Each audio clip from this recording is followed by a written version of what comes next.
Joe, on to you. I'm going to dive right in. Um, Intros are over. Everyone's exhausted. I'll make it as brief as I can. Personal experience. And I'll start it off with a question. And the question is, have you ever found yourself that you reacted very strongly to something that your spouse or your partner or your child, maybe a colleague or a client has said to you? And then not too soon after, you ask yourself, why did I react that way? Like, that wasn't really me at my best. I don't think I'm the only one, but I know I certainly have. And in my over 35 years of personal development training and engagement and coaching, I've believed for a long time that it's the personal awareness, it's consciousness of how we operate, our personal way of operating the world that ultimately can create the transformation. But it was BHA, it's the cognitive clarity scan, that actually brought me to a new level of understanding as to how that awareness, how that consciousness actually creates transformation. And to shed a light on that, I'll share with you a quote that has always deeply impacted me. And it's stayed with me since I first read it. And it's this: between stimulus and response, there is a space. In that space, our power to choose our response lies. And in our response lies our growth and our freedom. That was Viktor Frankl who wrote that in his book, Man's Search for Meaning, that he wrote after surviving the Auschwitz death camp. He observed that although the Nazis could take away nearly everything from him, they could never take away his freedom to choose in any circumstance who he'd be and how he'd respond, no matter what he was faced with. Now, when I first experienced the cognitive clarity scan, Frankel's words actually really just came back to me alive because it helped me understand what typically fills that space between stimulus and response. And often it's not our best selves that's in that space, but rather our subconscious patterns, patterns that influence how we interpret what's going on, what meaning we give to what's just happened, what emotions arise, and how we ultimately then respond from those. So the scan doesn't tell us who we, quote, are, right? It helps explain why we, I'll speak personally, why I sometimes am not showing up as the person I really want to be. And to give us a quick example, and these things don't have to be major, it could be the day-to-day interactions. I actually had reacted much more strongly than the situation itself warranted. Really briefly, it had to do with as I had mentioned earlier, I used to be a financial advisor, and my investments were still held at the advisory firm that I had worked at and this is now almost 10 years ago. Well, all of a sudden, that firm decided to increase our fees. And I decided that's not going to happen. So I started researching what other options there were. And I know the industry well. So I did my research, discovered what looked like a great option to me, and then ran it by my wife. And what I found was that I got frustrated with her reaction because she went into her own fear mode of, what are we going to do with our nest egg? What are you talking about? What are we changing now? Change is fear, right? Um, and her reaction in not simply going with where I was heading, I found myself, I reacted like blowing up. It's not typically me. And it was only when I stopped and said, wow, what the heck triggered all of that? Let me use the cognitive clarity scan and figure this out. There's got to be something going on over here.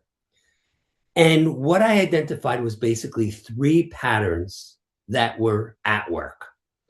The first one, emotional deprivation. So, and the characteristic relevant to this is feeling resentful towards others for not providing the emotional support you need. So, looking back, I could see that underneath my frustration was actually a resentment that I wasn't feeling heard. I wasn't being listened to. I wasn't being supported. My needs. And this stuff goes back to, being the third child and wanting to be heard and, never was, right? It's all the adults and then there's me. So I had to make myself known. So I know this stuff has many decades of existence, but I wasn't consciously thinking, oh, I'm resentful. But the pattern, by looking at that pattern, helped me realize what was underneath, in part, that big reaction. Um, she doesn't listen to me. Next was entitlement. And the characteristic that applies here is becoming easily frustrated when things don't go your way or when you feel that your expectations aren't met. I had a strong expectation about how this should go. I'm the former financial advisor. I'm the big man. I've done the research. I know.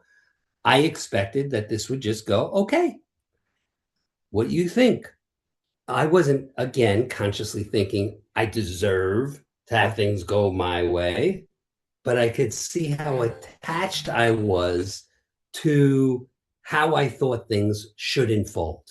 So there it was, probably my biggest one, the entitlement standard.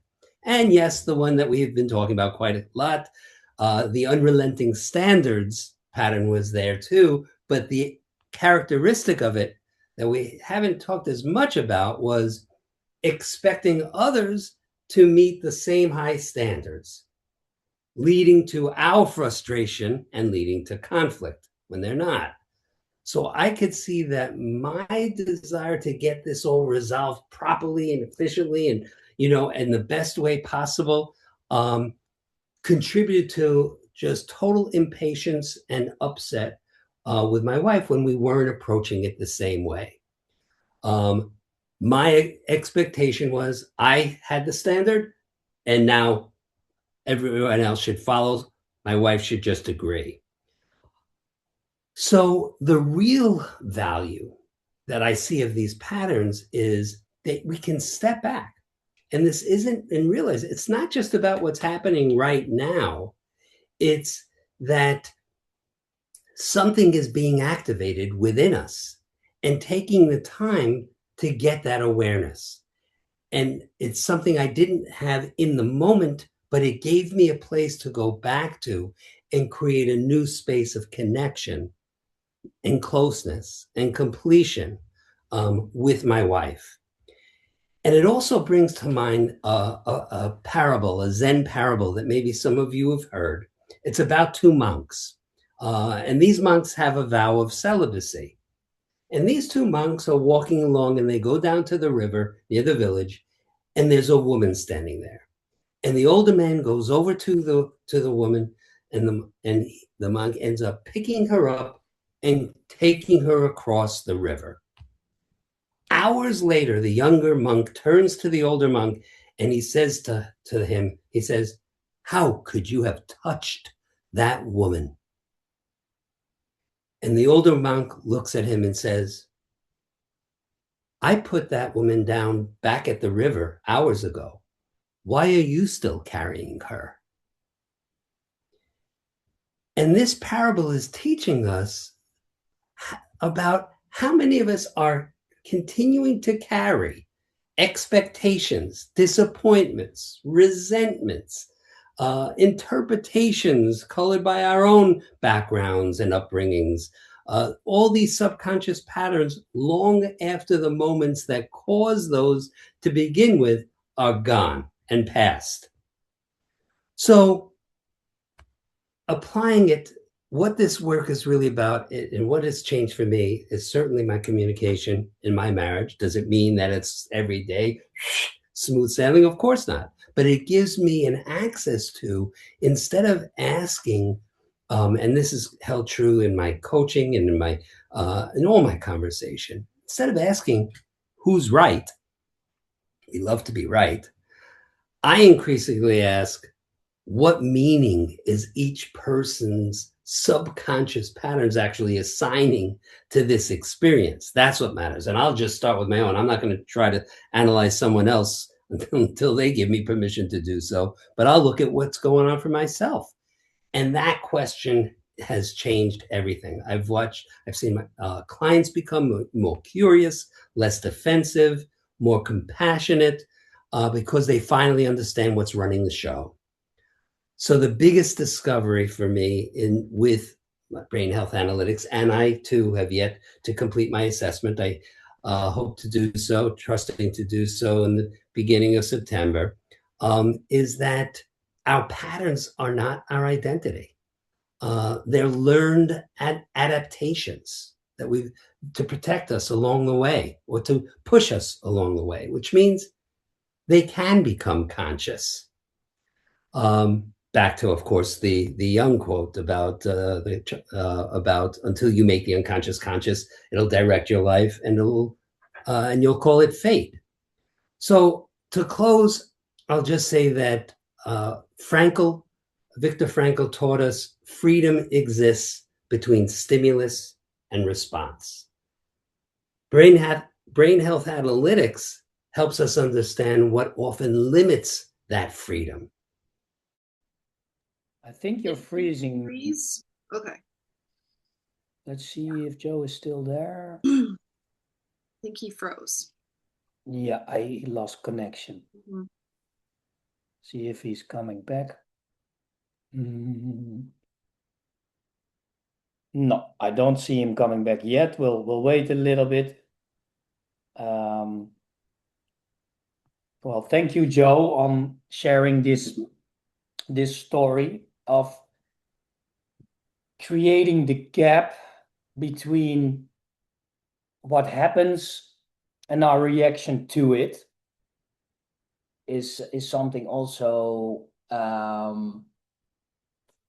something that we do a lot in the team. What we talk about, Leanne and Reinout, and it's like, especially when we're under stress, right? Or in relationships like Joe mentioned. I know with my last relationship, if we would have worked on all our patterns before that relationship, we would have maybe still be in it. I sure was not always the easiest person. I can tell that. But what Joe says is really, I think, the cornerstone, and then we almost are in the almost spiritual super consciousness, not the unconscious, not the subconscious, but the super consciousness is, I think we're all here to learn, and situations and people in our life are presented to us. So actually, instead of being reactive, we can choose to pause and then say, what does it teach me? And what arises in me? And Joe, you said it perfectly. Like, you were presenting this plan and you did all the research, so you knew it was a good plan, but your wife felt the fear. And then back, you felt like, but I've done all the research and my emotional deprivation, why doesn't she, trust me? Or, well, anyway, it's, I think, a very recognizable situation for any one of us, because we're all in relationships with our spouse, siblings, parents, kids, for you that have kids. Okay, I think that's a good story to end on. Thank you very much, everyone, for being here.